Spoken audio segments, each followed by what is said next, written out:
Hello friends, मैं फिर से आ चुका हूं आप लोगों के लिए एक नए एपिसोड के साथ।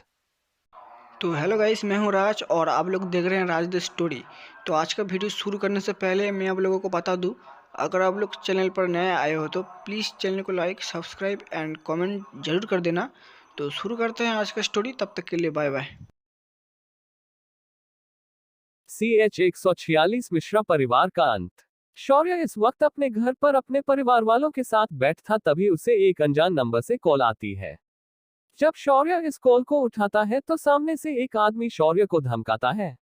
लेकिन शौर्य तो शौर्य था, वो भी उस आदमी से उसी अंदाज में बात करता है। शौर्य की उल्टी बात सुनकर सामने वाला आदमी हिस्से से बोलता है, तू जानना चाहता है मैं कौन हूँ? मेरा नाम अजीत मिश्रा है और मैं उत्तर प्रदेश का बेताज बादशाह हूँ। मैं अगर चाहूं तो तुझे चुटकी में खत्म कर सकता हूं। शौर्य ने जब ये सुना तो वो हंसते हुए बोला, अबे साले दो कौड़ी के पॉलिटिशियन, तुम्हें क्या लगता है कि मैं तेरी इन गीदड़ भपकियों से डर जाऊंगा? अबे मेढक की औलाद, तू मेरा कुछ नहीं उखाड़ सकता, और अगर तुझे लगता है कि मैं तुम्हें खोखली धमकी दे रहा हूं तो एक बात याद रखना, मैं कोई खोखली धमकी नहीं देता। मैं जो बोलता हूं वो मैं करता भी हूं, और जो मैं नहीं बोलता वो भी मूड आए तो करता हूं, और फिलहाल अपना मूड रावड़ी बनने का बिल्कुल भी नहीं है। इसीलिए किसी अच्छे बच्चे की तरह अपनी माँ के गोदी में जाकर लेट जा, वरना शौर्य आ जाएगा। उद्धरण चिन्ह। ये सुनकर अजित मिश्रा हंसने लगा और बोला, तुझे क्या लगता है तेरी कोई कमजोरी नहीं है क्या?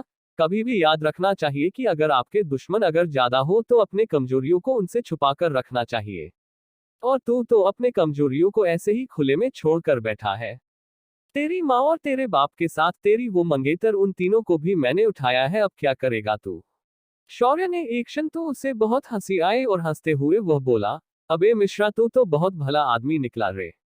उन तीनों को तो मैं खुद मारना चाहता था पर मार नहीं पाया। अब एक काम कर, उन तीनों को तू मार दे और तू ही उनकी बॉडीज को ठिकाने लगा देना, यहाँ भेजने की भी कोई जरूरत नहीं है। मजे कर मिश्रा। इतना कहकर शौर्य जोर जोर से हंसने लगा। शौर्य की बात सुनकर मिश्रा भी बहुत ज्यादा शौक हुआ था। उसने उसी आवाज में कहा, अबे मैंने कहा तेरी माँ और बाप मेरे पास है और तू मुझे कह रहा है कि मैं उन्हें मार दूं। तभी शौर्य उससे कहता है, मिश्रा, तुमने मेरे बारे में लगता है आधा अधूरा ही पता है। तू ज्यादा मत सोच, बस उन्हें मार दे, मेरे पीछे की परेशानी खत्म हो जाएगी। शौर्य की बात मिश्रा को समझ में नहीं आ रही थी।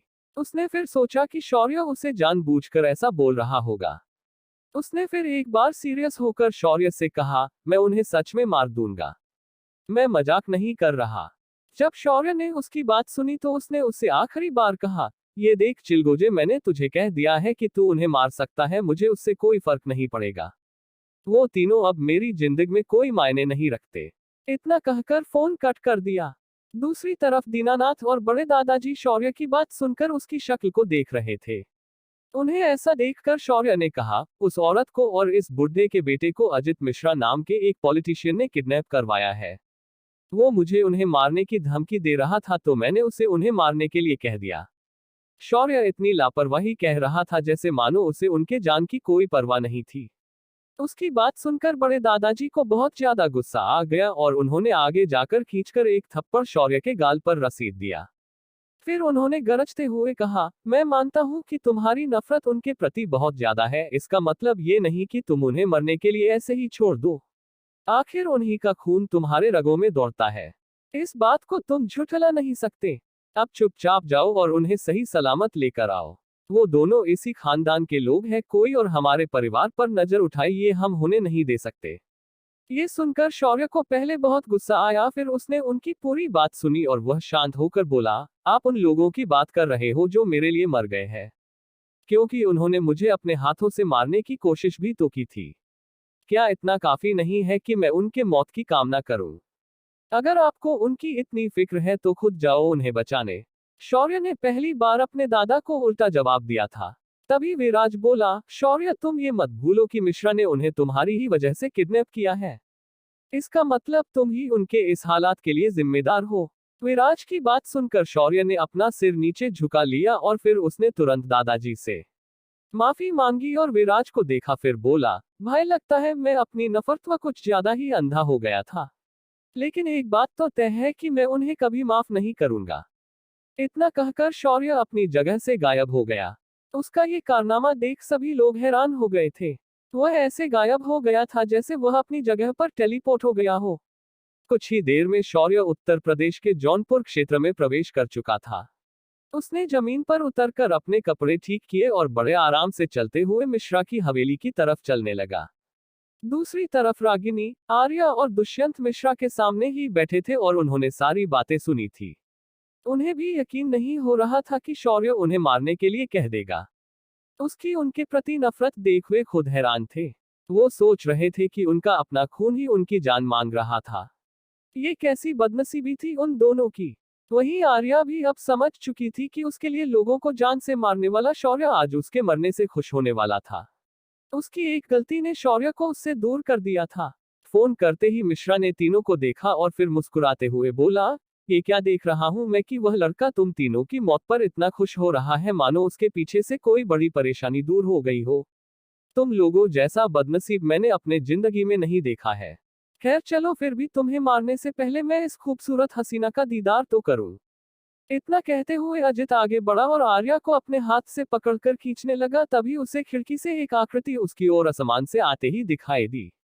वह आकृति तेजी से खिड़की को तोड़कर अंदर आकर गिर गई। जब अजीत ने उस आकृति को गौर से देखा तो पाया कि ये तो मुन्ना है, उसका वफादार आदमी। उसके सीने में एक बड़ा फुटबॉल जितना छेद था। उसकी मौत पहले ही हो चुकी थी और अब उसके वहां गिरते ही उसके शरीर के खून की छींटें पूरे कमरे में बिखर गई थी। कुछ ही देर में वहां शांति फैल गई। तभी एक और आकृति वहां आई और खिड़की पर रुक गई। ये शौर्य था जो अजीत को देखकर मुस्कुरा रहा था। उसने आराम से अपने कदम जमीन पर रख दिए और वह धीरे धीरे चलकर अजीत की तरफ आते हुए बोला, यार मिश्रा, तू तो बड़ा आदमी है। इस इलाके में तेरे कई सारे कुत्ते इस पूरे क्षेत्र में फैले हुए थे। मैंने सोचा इन कुत्तों के मालिक को मारने से पहले तेरे सारे कुत्ते ही क्यों न खत्म किए जाए।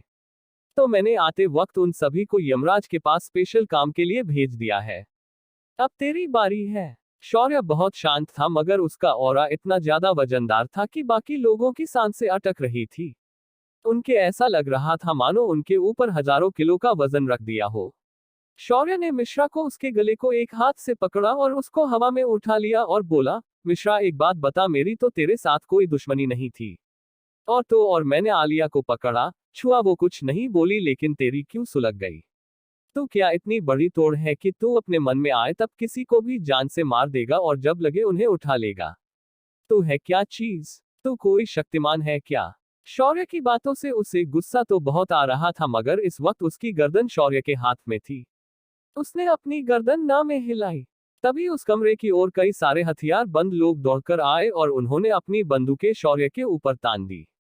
शौर्य ने ये देखा तो उसने अजित को नीचे जमीन पर पटक दिया और हंसते हुए बोला, यार मिश्रा, तूने यहाँ पाले हुए कुत्ते तो कुछ ज्यादा ही अजीब है। कपड़े तो किसानों के हैं लेकिन हाथ में बंदूक लेकर ऐसे खदेड़ जैसे ये कोई खिलौने हैं। चलो आज मैं इनके साथ थोड़ा गोली गोली खेलता हूँ। इतना कहकर शौर्य ने अपनी गन निकाली और सामने खड़े लोगों पर तान दी। उसके ऐसा करते ही उन लोगों ने तुरंत हरकत करते हुए अपनी हाथ में मौजूद देसी कट्टों से शौर्य पर गोलियां चलानी शुरू कर दी। गोलियों के बरसात में शौर्य ऐसे ही खड़ा था मगर उसे एक भी गोली नहीं लगी। लेकिन जब शौर्य ने अपनी बंदूक से गोलियां चलाना शुरू किया तो ताश के पत्तों की तरह वहां उन लोगों की लाशें गिरने लगी। गोलियों की आवाज सुनकर आसपास के लोगों को भी पता चला कि हवेली के अंदर कोई बड़ा कांड हो चुका है।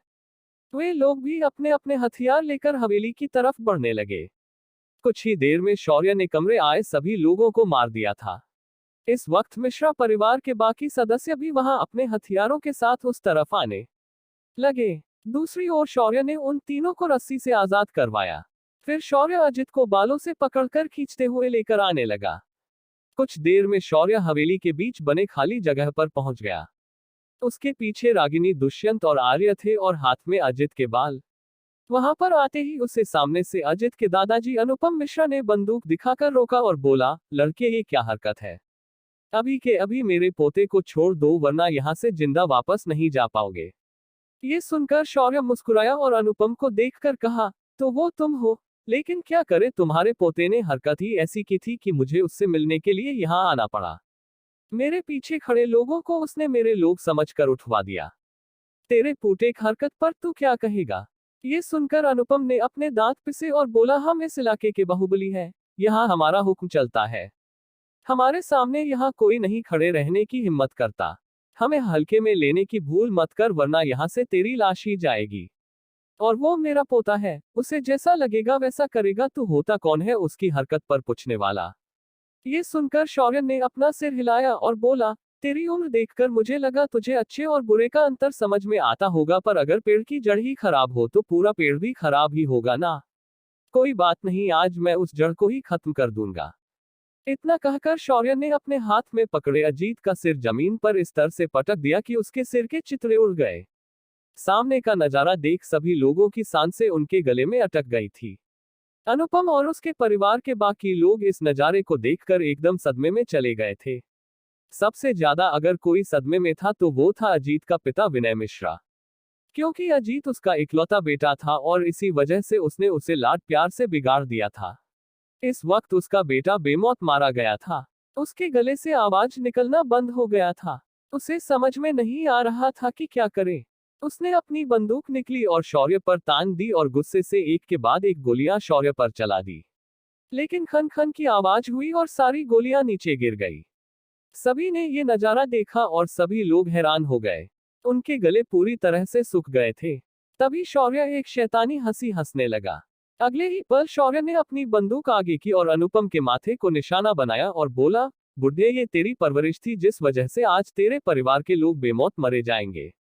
बड़ा बाहुबली समझता है न तू अपने आप को, तो भुगत अपने गंदी पवार की सजा। शौर्य ने अपना हाथ जरा सा बाजू में किया और गोली चला दी। गोली सीधा विनय का माथा फोड़कर बाहर चली गई थी। उसके बाद शौर्य ने अपनी बंदूक दूसरे लोगों पर तान दी और फिर एक बार गोली चला दी। हारवे गोली के बाद एक लाश गिर रही थी। हवेली के अंदर अब सिर्फ लाशों का ढेर था। शौर्य जैसे जैसे चलते हुए आगे बढ़ रहा था, वह उसके सामने वाले हर उस इंसान को गोली से मार रहा था। शौर्य के पीछे चल रही आर्या और उसके माता पिता ये सब चुपचाप देख रहे थे। उनके दिमाग में अब शौर्य का खौफ भर रहा था। उसके प्रति जो प्यार था, जो उन्हें उसे अपनाने के लिए कह रहा था, वह अब पूर्ण रूप से डर में बदल गया था। उन्हें इस बात की खुशी थी कि वे लोग सुरक्षित थे, पर उन्हें बचाने के लिए जो शौर्य ने रक्तपात किया था वह बहुत डरावना था। शौर्य आराम से हवेली से बाहर निकल आया और वह जहां जहां से गुजरा था वहां सिर्फ खून ही खून और लाशें रह गई थी। बाहर आकर शौर्य ने पास ही खड़ी एक रोल्स रॉयस को देखा जो अनुपम की अपनी गाड़ी थी। शौर्य ने सभी को गाड़ी में बैठने का इशारा किया। तीनों गाड़ी में झट से बैठ गए। शौर्य ने गाड़ी स्टार्ट की और एक आखिरी बार उस हवेली को देखा जो लाशों से भरी थी। वहीं उस हवेली में जिंदा बचे लोगों में शौर्य ने कुछ छोटे बच्चे और औरतों को देखा। उसे उन्हें इस तरह अनाथ बनाकर अच्छा तो नहीं लग रहा था, मगर इस परिवार ने कितने लोगों को अनाथ बना दिया था, उनके बारे में सोचकर शौर्य ने अपना सिर हिला दिया और वहां से निकल गया। गाड़ी गोरखपुर जिले के एयरपोर्ट पर पहुंची। पूरे सफर के दौरान शौर्य ने उनसे कोई बात नहीं की। एयरपोर्ट पर छोड़ते वक्त शौर्य ने उन्हें कहा, यहां से सीधा घर चले जाना और अपने बुढ़े को फोन कर लेना। इतना कहकर वह अपनी जगह पर गायब हो गया। इस वक्त रागिनी के आंखों में आंसू थे। दुष्यंत की भी हालत ऐसे ही थी। दूसरी ओर आर्या अभी भी डरी हुई थी। उसे शौर्य से भी डर लग रहा था और उस मंजर से भी। क्या शौर्य के इस हरकत की वजह से सरकार शौर्य पर कोई कार्यवाही करेगी? क्या मिश्रा परिवार के अंत की वजह से कोई और भी शौर्य की जान के पीछे पड़ेगा? क्या जो शौर्य कर रहा है ये सही है? अब क्या होगा आगे?